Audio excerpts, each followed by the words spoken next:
So whatever you cannot perceive through five senses, if you perceive that, then that is called as Vishesh Gyan or extraordinary knowledge. The nature of the universe can be grasped if you know the language of the inanimate, every form, how it is made.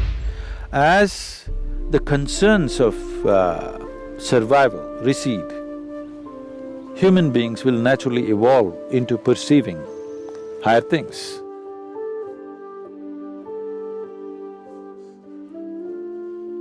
In the yogic system, we look at the human mechanism like this. There are five dimensions to it, there are five layers to it. Usually it's referred to as sheaths, ore it's called, that means sheath, one inside the other. One is the physical body, which is referred to as the food body, because this is essentially a heap of food that we have gathered over a period of time. The next is known as the mental body, because we ascribe intelligence to every cell in the body. There is more memory and intelligence in each molecule of DNA than you can decipher through your brain. That much of intelligence and memory is sitting right here. The third layer is called as the energy body. There are three fundamental aspects to it, but it's the first two which normally are experienced by most people, the right and the left, which has 36,000 on the right and 36,000 on the left, pathways or channels, which are described as nadis, which meet in 114 different major points, and these points are seen as possibilities.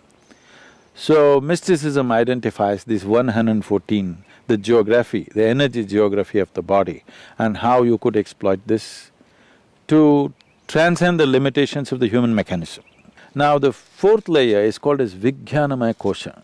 What the word Vijnana means is, it is coming from two different words, Vishesh Gyan. Gyan means knowing or knowledge.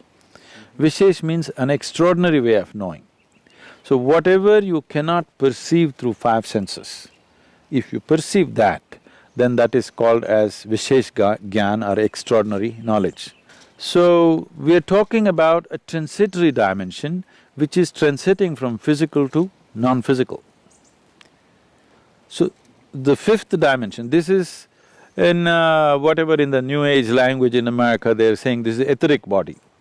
It's not an appropriate description, it is a transitory state where physical is fading out into non-physical nature.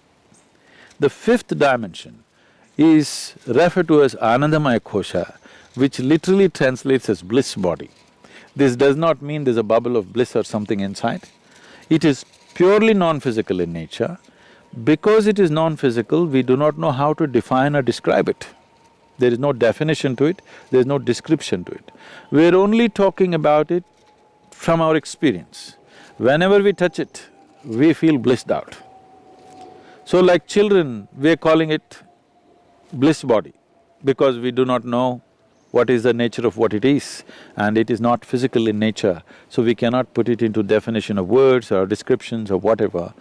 Now to enter into this dimension is the whole process of mysticism, because this non-physical nature is further classified in terms of our experience, how profoundly you involve in it. They talk like this. You can be in a fine spray of shower from this non-physical and how you will be. Or you can be drenched with it and how you will be. Or you can soak yourself in it and how you will be, like this it is described.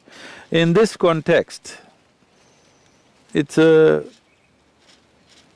here I have to surrender my logic a little bit because that's how far my logic will go. What this means is, these are referred to as different dimensions of stillness. How can stillness be of different dimensions? For example, in our experience, if you're… normally a human being is breathing somewhere 12 to 15 times per minute. Breath is very directly connected to how the mental fluctuations happen. I don't know if science has explored this, but in our experience it's very much there. Suppose naturally, not by effort, By doing the right kind of things with your system, naturally if your breath drops below 11, then you begin to understand various reverberations that are happening around you in terms of all the subsonic sounds in which the animals are communicating becomes very obvious to you. If your breath drops below 9, naturally, without controlling it, then what the plants are exuding, the plant life, what it is doing, becomes very obvious to you. If your breath drops below 6, then what the inanimate things, how they're reverberating, this is known as ritambara prajna. That means the reverberations of every form and the sounds attached to it become very clear to you. Or in other words, the nature of the universe can be grasped if you know the language of the inanimate. Every form, how it is made, what is its nature, what it is right now and what it will evolve into, or what it was yesterday and what it is evolved into, all this is becoming apparent to you.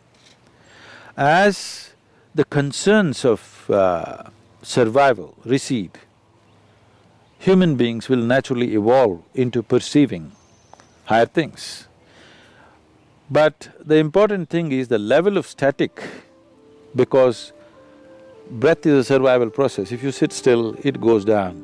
The more still your body becomes, the less you breathe. If you bring your whole system to a certain level of stillness, not being in a hyperventilated state, then your perception goes on increasing. So as the stillness deepens, these are referred to as, traditionally there are various ways in which it is presented. It is usually called as it's called Rudra, Hara and Sadashiva. One is still, but he's vibrant, he's roaring.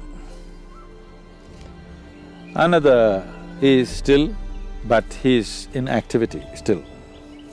Another is absolutely still. Now always that which is absolutely still is referred to be as the ultimate intelligence. Everything else, in its anxiety to be active, it is sacrificing its intelligence at a certain level to be in a state of action. But that which is absolutely still is considered the highest intelligence.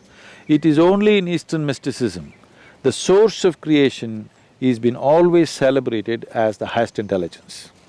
This is the biggest mistake I think modern societies have made is, people were told God is compassion, God is love, God is generosity. These things mean something to you only when you don't have them. If you're not loved, you will look up, God should love you. If you're not fed well, you want a generous God. If you are down in some way, you want a compassionate God. But if you don't make any assumptions, if you look at a blade of grass, if you look at a flower, if you just look at the structure of an atom, one thing is, the source of creation is the highest level of intelligence that you can ever recognize anywhere. If you look at the creation, it is smack with intelligence all over the place. If we had only told people God is intelligence, we would have had a more sensible world. That's what I'm thinking and that's what I'm trying to bring it into people's experience, that the source of creation is the intelligence. If you recognize that, you try to emulate that.